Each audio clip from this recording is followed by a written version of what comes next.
நண்பர்கள் அனைவருக்கும் தமிழ் நிலாவின் அன்பு வணக்கங்கள். நம்ம இந்த வீடியோவில் West Indies woman versus South Africa woman play பண்ணக்கூடிய T20 மேட்ச்க்கான ட்ரீம் 11 ப்ரெடிக்ஷன் வந்து பார்க்க போகிறோம். ஸோ இந்த மேட்ச் வந்து பார்த்தீங்கன்னா டுமாரோ 7:30 PM, அதாவது சண்டே வந்து பார்த்தீங்கன்னா எல்லாருக்கும் லீவ் இருக்கும். சூப்பர்பா இந்த ஒரு மேட்ச்சை ப்ளே பண்ணலாம். உமன்ஸ் மேட்ச் நம்ம பெட்டராகவே ட்ரை பண்ணிட்டு இருக்கோம். இன்ட்ரெஸ்டட் பீப்புள் நம்ம பிரேம் டீம்ஸில் பிரேம் குரூப்பில் ஜாயின் பண்ணிக்கலாம். அதுக்கான டீட்டெயில்ஸ்லாம் நம்ம டெஸ்கிரிப்ஷனில் கொடுத்துருக்கோம், டெலகிராம் குரூப்லையும் கொடுத்துருக்கோம். ஓகே நண்பர்களே, இந்த உமன்ஸ் மேட்சை பொறுத்தவரை இது second T20 match. First T20 match முடிஞ்சிருக்கு. ஓகே, அதில் சவுத் ஆப்பிரிக்கா வின் பண்ணிட்டாங்க. மேக்ஸிமம் வந்து பார்த்தீங்கன்னா இந்த பர்டிகுலர் இந்த சீரியஸில் சவுத் ஆப்பிரிக்கா சீரியஸை வின் பண்ணுறதுக்கான பாசிபிலிட்டி இருக்குது. ஏன்னா நிறையா மேட்சஸ் வெஸ்ட் இண்டீஸில் போய் சவுத் ஆப்பிரிக்கா வின் பண்ணியிருக்காங்க. ஸோ அது போன்ற விஷயத்தை அனலைஸ் பண்ணலாம். பிச் ரிப்போர்ட்டை பக்காவாக அனலைஸ் பண்ண போகிறோம். பிளேயிங் 11 பெர்ஃபெக்டாக பார்க்க போகிறோம். ஓகே நண்பர்களே, இப்போ நம்ம வீடியோக்குள்ள போகலாம். ஃபஸ்ட்டு வந்து பார்த்தீங்கன்னா பிளேயிங் 11 பார்த்துலாம்.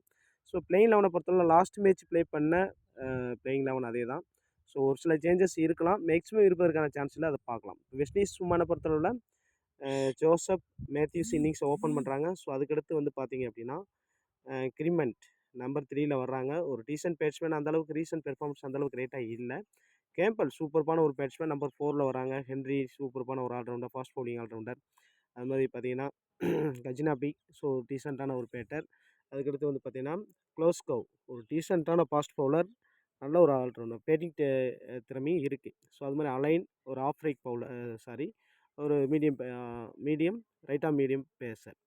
ஸோ அதுக்கடுத்து வந்து பார்த்தீங்க அப்படின்னா இங்கே வந்து பார்த்தீங்கன்னா கிளெக்ஸ்டனை பொறுத்தவரையில் சூப்பர்பான ஒரு ஃபாஸ்ட் பவுலர். தொடர்ந்து அவருடைய பெர்ஃபார்மன்ஸ் கிரேட்டாக இருந்திருக்கு. நிறைய மேட்சஸில் தொடர்ந்து நல்லா பெர்ஃபார்மன்ஸ் கொடுத்துருக்காரு. So Fletcher off right bowler, ராம்குராக் ஆஃப் ரைட் பவுலர். ஸோ இதான் அவங்களுடைய பிளேயிங் 11 இருந்திருக்கு. இதில் டெத்தில் பவுல் பண்ண போகிறது யார் அப்படின்னா, ஒரு சில நேரங்களில் ஃப்ளெச்சர் நிறைய டைம் டெத்தில் பவுல் பண்ணி, அது மேத்யூஸ் டெத்தில் பவுல் பண்ணியிருக்காங்க. கிளெக்ஸ்டன் அல்லது வந்து பார்த்தீங்க அப்படின்னா இங்கே வந்து பார்த்தீங்க அப்படின்னா க்ளோஸ்கோ, இங்கே 2 பேரில் ஒருத்தர் கூட டெத்தில் பவுல் பண்ணுறதுக்கான பாசிபிலிட்டி இருக்குது. ஸோ அதே சமயத்தில் இங்கே சவுத் ஆப்பிரிக்கா உமன் அப்படின்னு பார்க்கும்பொழுது இன்னிங்ஸ் ஓப்பன் பண்ணுறது வால்வர்ட்டு பிரிட்ஸோட ஃபார்ம் வேறு லெவலில் இருக்குது. ஹெப் நம்பர் 3ல் வந்திருக்காங்க. மேக்ஸிமம் நம்பர் 3ல் வர்றதுக்கான பாசிபிலிட்டி குறைவு. நம்பர் 4ல் வர்றதுக்கான பாசிபிலிட்டி அதிகமாக இருக்குது. அதை பார்த்துங்க, மேக்ஸிமம் நம்பர் 3ல் வர்றதுக்கான பாசிபிலிட்டி இருக்குது. டி கிளார்க்கு ரீசெண்ட் பெர்ஃபார்மன்ஸ் பெட்டராக இருந்திருக்கு. அது மாதிரி சுமித் மேலே வருவாங்களா அப்படின்னு நம்ம எதிர்பார்க்கணும். லாஸ்ட் மேட்ச்சு நம்பர் 3ல் வந்திருந்தாங்க, அதை பார்ப்போம். ஸோ அதுக்கடுத்து ட்ரையான் சூப்பர்பான ஒரு ஃபினிஷரு. அது மாதிரி டெக்ஸன் சூப்பர்பான ஒரு ஆல்ரவுண்டர், ஃபாஸ்ட் பவுலிங் ஆல்ரவுண்டர். அதுக்கடுத்து மீசோ ஒரு விக்கெட் கீப்பிங் ஆப்ஷனில் அவர் செலக்ட் பண்ணியிருக்காங்க, லோயர் பேட்டிங் ஆர்டர். ஸோ அதுக்கடுத்து வந்து பார்த்தீங்க அப்படின்னா கிளாஸு சூப்பர்பான ஒரு ரைட் ஆம் மீடியம் ஃபாஸ்ட் பவுலர். லாபாவை பொறுத்தளவில் சூப்பர்பான ஒரு லெக் பிரேக் பவுலர், நல்லா wicket taking bowler. Last match உள்ள டீசன்ட் பெர்ஃபார்மன்ஸ் இருந்துச்சு. காகா ப்ரீவியஸ் மேட்ச்சில் வெஸ்ட் இண்டீஸில் போய் ப்ளே பண்ணும்போது 4 விக்கெட் 5 விக்கெட்லாம் எடுத்திருக்காங்க. ரீசெண்டாக அந்தளவு விக்கெட் டேக்கிங்கில் பெஸ்ட்டாக இல்லை. ஸோ இதான் வந்து உங்களுடைய பிளேயிங் 11 இருக்குது. டெத்தில் பவுல் பண்ணுறதுக்கான பாசிபிலிட்டி அப்படின்னு பார்க்கும்போது கிளாஸுக்கு அதிகமானது. கிளாஸு சுயராக டெத்தில் பவுல் பண்ணுவாங்க. ஸோ அதுக்கடுத்து வந்து பார்த்தீங்க அப்படின்னா டெக்ஸன் அல்லது வந்து பார்த்தீங்கன்னா என்டி கிளார்க்கு 2 பேரும் டெத்தில் பவுல் பண்ணுறதுக்கான பாசிபிலிட்டி அதிகமாக இருக்குது. ஸோ அந்த 17-18 அந்த ஓவரை இவங்க தான் ஃபினிஷ் பண்ணுவாங்க. ஸோ இந்த மாதிரி இருக்கும். ஸோ இப்போ ஃபார்மில் உள்ள பிளேயர்ஸ் அப்படின்னு பார்க்கும்போது இப்போ ஜோசப்புடைய ரீசன்ட் பெர்ஃபார்மன்ஸ் சூப்பராக இருக்குது. பிரிட்ஸோட பெர்ஃபார்மன்ஸ் எப்படி இருக்கோ அதே மாதிரியே ஜோசப் நல்லா பெர்ஃபார்மன்ஸ் பண்ணியிருக்காங்க. ஆனால் இந்த பேட்டிங் ட்ராக்கை பொறுத்தளவில் பேட்டிங் ட்ராக் தான் பிச் ரிப்போர்ட்டில் கொடுத்துருக்காங்க. ஆனால் அதிகமான ஸ்கோர் போனதே இல்லை. 150 தாண்டினது ரொம்ப ரிஸ்க்காக இருந்திருக்கு. மேக்ஸிமம் ஃபஸ்ட் பேட்டிங்கில் வின் பண்ணியிருந்தாலுமே இப்போ நம்ம அங்கே நடந்த மேட்சஸோடைய ஸ்கோர் கார்டை எடுத்து பார்க்கும்போது செகண்ட் பேட்டிங் தான் அதிகமாக வின் பண்ணியிருக்காங்க. ஏன்னா லோ ஸ்கோரில் ஃபினிஷ் பண்ணியிருக்காங்க ஃபஸ்ட் பேட் பண்ணும்போது. அந்த மாதிரி நடந்திருக்கு. ஆனால் பிச்சு வந்து ஃபாஸ்ட் பவுலிங் சப்போர்ட்டாக இருந்தாலும் ஸ்பின்னர்ஸுக்கு அதிகமாக விக்கெட்ஸ் விழுந்திருக்கு அப்படின்ற விஷயத்தை நான் மென்ஷன் பண்ணிக்கிறேன். அதனால் வந்து பார்த்திங்கன்னா இந்த மேட்சை பொறுத்தவரை செகண்ட் T20 மேட்சை பொறுத்தவரை ஒரு பவுலர்ஸ் ஆதிக்கம் அதிகமாக இருப்பதற்கான பாசிபிலிட்டி இருக்குது. ஸோ மேத்யூஸ் அவங்களுடைய கிரவுண்டு இந்த ஓரளவு டீசன்ட் பெர்ஃபார்மன்ஸ் இருப்பதற்கான பாசிபிலிட்டி இருக்குது. வால்வர்ட்டுடைய பெர்ஃபார்மன்ஸ் வந்து தொடர்ந்து வந்து பார்த்திங்கன்னா ஒரு கன்சிஸ்டன்சி இல்லை. ஸோ அதை பார்ப்போம். அதே சமயத்தில் நல்ல ரீசன்ட் பெர்ஃபார்மன்ஸ் கிரேட்டாக இருக்கிறது ஹெப்பு நல்ல பெர்ஃபார்மன்ஸ். அது மாதிரி என்டி கிளார்க்கு. ஸோ அது மாதிரி இங்கே வந்து பவுலிங்கில் வந்து பார்த்தீங்கன்னா அந்தளவுக்கு இப்போ அவங்களுடைய பவுலர்ஸில் கிளாக்ஸோ, அதுக்கடுத்து வந்து பார்த்தீங்க அப்படின்னா இங்கே வந்து பார்த்தீங்கன்னா கிளாக்ஸ்டன் சூப்பர்பான பெர்ஃபார்மன்ஸ், ரீசன்ட் பெர்ஃபார்மன்ஸ் கிரேட்டாக இருக்குது. கிளாஸ் லாஸ்ட் மேட்ச் விக்கெட்லெஸ்ஸாக இருந்தாலும் விக்கெட் டேக்கிங் பவுலர் அது மாதிரி லாபாவுடைய பெர்ஃபார்மன்ஸுக்கு ரொம்பவே கிரேட்டாக இருந்திருக்கு. அது மாதிரி வந்து பார்த்தீங்கன்னா ஃப்ளெச்சருடைய பெர்ஃபார்மன்ஸுமே தொடர்ந்து லாஸ்ட் மேட்ச்சு டீமில் வரலைன்னாலும் உங்கள் ரெண்டு ஸ்பின்னருடைய ஆதிக்கம் அதிகமாக இருக்கும். அதை கொஞ்சம் நம்ம மைண்டில் வச்சுக்கணும். ஸோ ஓகே, மற்ற ராம்கராக்லாம் லாஸ்ட்டு ஒரு சில மேட்சஸ் நல்லா பெர்ஃபார்மன்ஸ் பண்ணியிருந்தாலும் ரீசன்ட் பெர்ஃபார்மன்ஸ் அந்தளவுக்கு கிரியேட் இல்லை. அது மாதிரி அலைன் ஒரு டீசன்ட் பவுலர் தான் லாஸ்ட் மேட்ச்சு டீமில் வந்திருந்தாங்க, ஒரு டீசன்ட் ஃபாஸ்ட் பவுலர் பார்க்கணும். ஸோ இந்த பர்டிகுலர் வெனியூ பொறுத்தவரை ஹை ஸ்கோரிங் வரும் அப்படின்னு எதுனா பேட்டிங் ட்ராக் தான் சொல்லியிருக்காங்க. இருந்தாலும் வந்து பார்த்தீங்கன்னா இந்த பர்டிகுலர் இந்த வெனியூ வந்து எங்கே அப்படின்னா அந்த விஷயத்தையும் பார்த்துக்கலாம். வெனியூ வந்து பார்த்தீங்கன்னா பிரிட்ஜ் டவுனில் தான் விளையாடுறாங்க. பிரிட்ஜ் டவுனை பொறுத்தளவில் பேட்டிங் ட்ராக் அப்படின்னு பிச் ரிப்போர்ட்டில் கொடுத்துருந்தாலும் குட் ஃபார் ஃபேஸர்ஸ் கொடுத்துருந்தாலும் ஸ்பின்னருக்கு சப்போர்ட்டிங் அதிகமாக இருந்திருக்கு. ஸோ இந்த மாதிரி ஸ்பின்னர்ஸை கேப்டன் விசி ட்ரை பண்ணோம் அப்படின்ற விஷயத்தை நான் பார்ப்போம். ஸோ நெக்ஸ்ட்டு வந்து பார்த்தீங்க அப்படின்னா இந்த ரீசெண்டாக வந்து பார்த்தீங்கன்னா ஹையஸ்ட்டு பாயிண்ட்ஸில் யார் இருக்காங்க அப்படின்னு பார்த்தீங்கன்னா மேத்யூஸோடைய பெர்ஃபார்மன்ஸ் கிரேட்டாக இருந்திருக்கு. அது மாதிரி ஹெப்பு, இங்கே வந்து பார்த்தீங்கன்னா ஹென்ரி கிளார்க்கு, இங்கே வந்து பார்த்தீங்கன்னா கிளாக்ஸ்டன், இங்கே வந்து பார்த்தீங்கன்னா பிரிட்ஸோட ரீசன்ட் ஃபார்ம்ஸ் வந்து பேட்டிங்கில் பவர்ஃபுல்லாக செம்ம ஃபார்மில் இருக்காங்க. பார்ப்போம். ஸோ ஓகே, இவங்க கண்டிப்பாக இந்த 6 பிளேயர்ஸையும் நீங்கள் வந்து எஸ்எல் போகிறீங்கன்னா மிஸ் பண்ணாமல் பிக் பண்ணணும். ஸோ ஓகே, பிச் ரிப்போர்ட் அப்படின்னு பார்க்கும்போது இங்கே பாருங்கள், 18 மேட்ச் ப்ளே பண்ணியிருந்தாங்க. 12 மேட்ச் ஃபஸ்ட் பேட்டிங்கில் வின் பண்ணியிருந்தாலும் செகண்ட் பேட்டிங்கில் 6 மேட்ச் தான் வின் பண்ணியிருக்காங்க.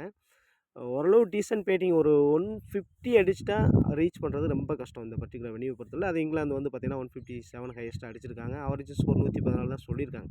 ஆனால் இது ஒரு இந்த பிச்சில் ஃபஸ்ட் மேட்ச் அப்படிங்கிறனால கொஞ்சம் பவுலர்ஸுக்கு ஃபேவராக இருப்பதற்கான வாய்ப்புகள் இருக்குது. ஒரு 120 ஸ்கோர் இருப்பதற்கான பாசிபிலிட்டி அதிகமாக இருக்குது. ஒருவேளை சவுத் ஆஃப்ரிக்கா ஃபஸ்ட் பேட் பண்ணால் ஒரு டீசன்ட் பேட்டிங் வரும்.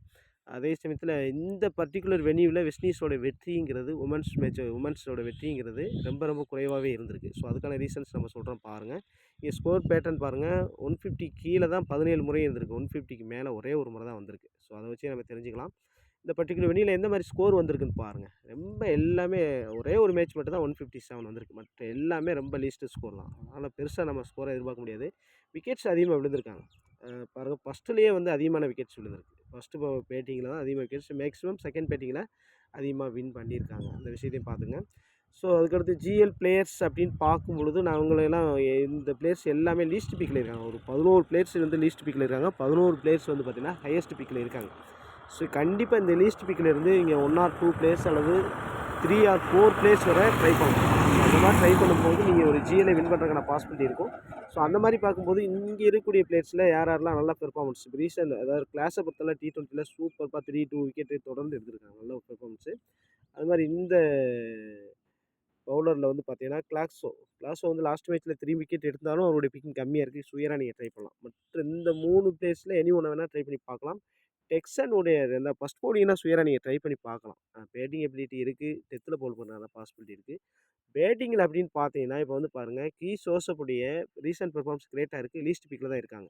இந்த பிளேயர்ஸ்லாம் இப்போ பெர்ஃபார்மன்ஸ் அந்தளவுக்கு கிரேட்டாக இல்லை. எல்லாரும் நியூ பிளேயர்ஸு. ஸோ அதனால் ட்ரை பண்ணி பார்க்கலாம். ஸோ என்னைய பொறுத்தவரை எந்தெந்த பிளேயர்ஸ் இங்கே லீஸ்ட் பிக்கில் ட்ரை பண்ணலாம் அப்படின்னா, ஜோசப் சுயராக ட்ரை பண்ணலாம். டெக்ஸன் சுயராக ட்ரை பண்ணலாம். ஸோ அதுக்கடுத்து கிளாஸு, ஸோ அதுக்கடுத்து கிளாக்ஸோ அவருடைய ரீசன்ட் பெர்ஃபார்மன்ஸ் இந்த 4 பிளேயர்ஸோடைய பெர்ஃபார்மன்ஸ் கிரேட்டாக இருந்திருக்கு. சப்போஸ் நீங்கள் மற்ற பிளேயர்ஸுக்கு ட்ரை பண்ணுறீங்க அப்படின்னா இந்த 4 பிளேயர்ஸ்லேருந்து எனி ஒன்று வேணால் ட்ரை பண்ணி பாருங்கள். இந்த 3 பிளேயர்ஸில் எனி ஒன்று வேணால் ட்ரை பண்ணி பார்க்கலாம். ஜிஎல்லை பொறுத்தவரை இவங்களாம் லீஸ்ட் பிக்கில் இருக்கக்கூடிய பிளேயர்ஸ். ஹை பிக்ஸ் அப்படின்னு பார்க்கும்பொழுது ஸோ இந்த எல்லா பிளேயர்ஸுமே வந்து ஹை பிக்ஸில் இருக்காங்க. லாஸ்ட் மேட்ச் வந்து பார்த்தீங்கன்னா இவங்களாம் டீமில் வந்த பிளேயர். ஸோ ஓகே, அதில் டீமில் வராத ஒரு பிளேயர் வந்து வாழ்வார்ட்டு. ஸோ அவங்க பதிலாக வந்து கீழே கிளாக்ஸோண்டு ஒரு வெஸ்ட் இண்டீஸ் பிளேயர் வந்திருந்தாங்க. ஸோ இதுதான் ஓகே ஹை பிக்கு. ஸோ இதில் நீங்கள் வந்து ட்ராப் பண்ணி பிக் பண்ணலாம் அப்படின்னா கண்டிப்பாக ட்ராப் பண்ணி ட்ரை பண்ணி பார்க்கலாம். அதே மாதிரி வால்வர்ட்டு கன்சிஸ்டன்ட் பெர்ஃபார்மன்ஸ் இல்லை. ரிஸ்க் எடுக்கிறதுனா நீங்கள் பிரிச்சு ட்ராப் பண்ணி வால்வர்ட்டை பிக் பண்ணி பார்க்கலாம். அந்த மாதிரி ட்ராப் பண்ணி பாருங்கள்.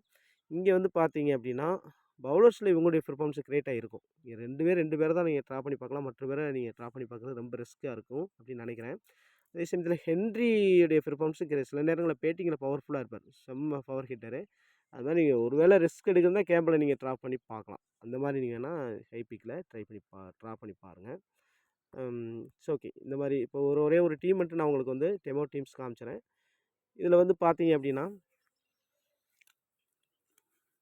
இதை நான் ஜிஎல் டீமாக உங்களுக்கு ரெக்கமெண்ட் பண்ணுறேன். எஸ்எல் டீமாக ரெக்கமெண்ட் பண்ணுறேன். ஸோ நம்ம ஜிஎல் டீம் வந்து பார்த்தீங்கன்னா 10 டீம்ஸ் வரை கொடுக்க போகிறோம். 20 டீம்ஸ் தேவைப்படுறவங்களுக்கும் நீங்கள் ஆல்ரெடி நம்ம பிரேமில் ஜாயின் பண்ணிட்டீங்கன்னா நீங்கள் கேட்டு நீங்கள் போட்டுக்கலாம். 20 டீம்ஸ் வரை ட்ரை பண்ணலாம். என்னைய பொறுத்தவரை ஜிஎல்ல ஒரு பெரிய இன்னிங்ஸ் எடுக்கலாம். ஸோ அப்போ எந்த மாதிரி நீங்கள் ட்ரை பண்ணணும் அப்படின்ற விஷயத்தை நம்ம டிஸ்கஸ் பண்ணலாம்.